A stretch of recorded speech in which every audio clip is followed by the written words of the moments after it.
OK, alors, si nous retournons à l'élément accessibilité, à ce moment-là, ce que nous pouvons faire, comme j'avais suggéré, c'est de faire la cueillette de données associée avec des tendances dans l'utilité de nos entrepôts et de nos locaux. Et puis aussi regarder, en effet, les caractéristiques des clients qui utilisent ces locaux-là.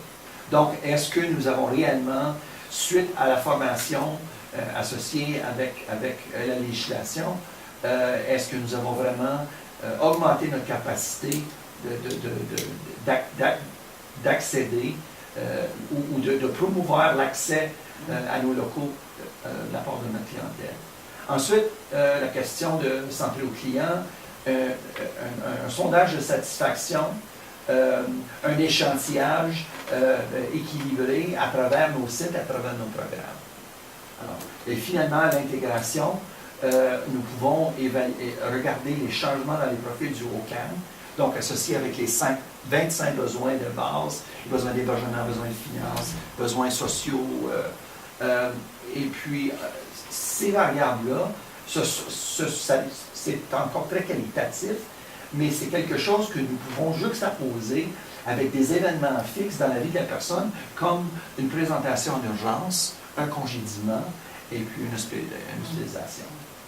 Donc, et puis, en effet, c'est le fun parce que ça nous donne l'aspect longitudinal d'un client qu'on n'aurait pas autrement, parce qu'on n'a pas toujours l'information de ce client-là.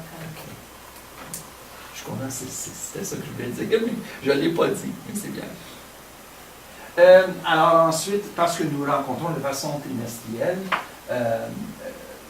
ça nous permettrait d'évaluer de façon régulière le progrès et la réussite associée avec ces divers projets-là. Ce que j'avais promis, c'était aussi de vous démontrer un exemple, un résumé des évaluations de satisfaction de la part de la clientèle. Alors, vous voyez ici, ce que j'ai fait en effet, c'est que j'ai fait une cueillette de données associée avec 51 clients du programme de gestion de cas intensif. Et puis, c'est juste les sites Cornwall et Hawkesbury en ce moment.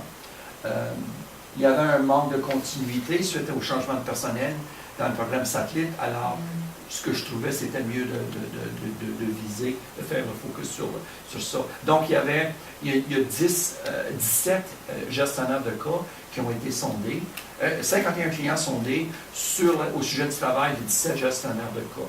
Et puis, nous avons formé des étudiants qui faisaient des stages pratiques ici, de faire des entrevues au téléphone. Donc, ils ne connaissaient presque pas le gestionnaire de cas, ils ne connaissaient pas le client. Alors, c'était très anonyme, et puis c'était très affable parce qu'eux aimaient ça, puis c'était positif. On les a programmés, on les a formés au sujet de comment faire ça. Alors, donc c'est l'année dernière, ou l'année que nous achevons en ce moment. Et puis, alors voilà le formulaire. Donc, que la personne, le client communique sincèrement son désir d'aider de façon verbale, de façon non verbale. Alors, comme vous voyez, il y a une échelle avec 4 dimensions. Et puis, sur 51 clients, il y en a 46. En effet, il y en a 50 qui se retrouvent dans le positif. Okay? Pour ce domaine-là. La deuxième dimension, c'est de pouvoir des explications et des réponses aux questions d'une façon juste, claire et pertinente à la situation qui a été soulevée par le client. Encore 50 sur 51 qui ont coté ça de façon positive.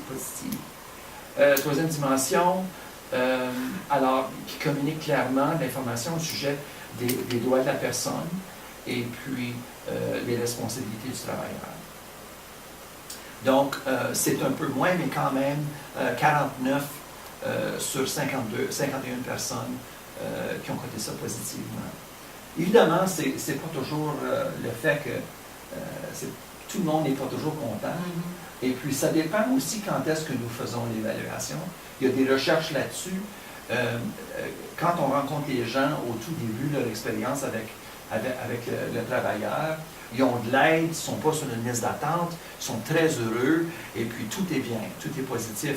Paradoxalement, si on regarde la recherche sur l'évaluation, la satisfaction dans un domaine clinique, ce que nous voyons, c'est que le plus que les gens deviennent indépendants et se renouvellent, en effet, le plus qu'ils ont tendance à noter des petites affaires qui les offusquent un peu. Alors, ils vont tendance à être un peu plus résistants et de critiquer un peu plus, dépendant de cas. Alors, je pense que quand nous décidons de mettre en place cette évaluation-là, il va falloir être très clair au sujet de quand, durant l'expérience de service de la personne que nous allons faire l'évaluation. Parce qu'il faut que ce soit constant. Ou à moins que tu fasses un pré-poste encore. On pourrait faire un pré-poste, et puis on pourrait aussi contrebalancer dans le sens de dire on va parler à une douzaine de personnes qui viennent juste de commencer, une douzaine de personnes qui sont en plein milieu, une douzaine de personnes qui sont au moment congédiement pour équilibrer. La variance, en effet. Alors,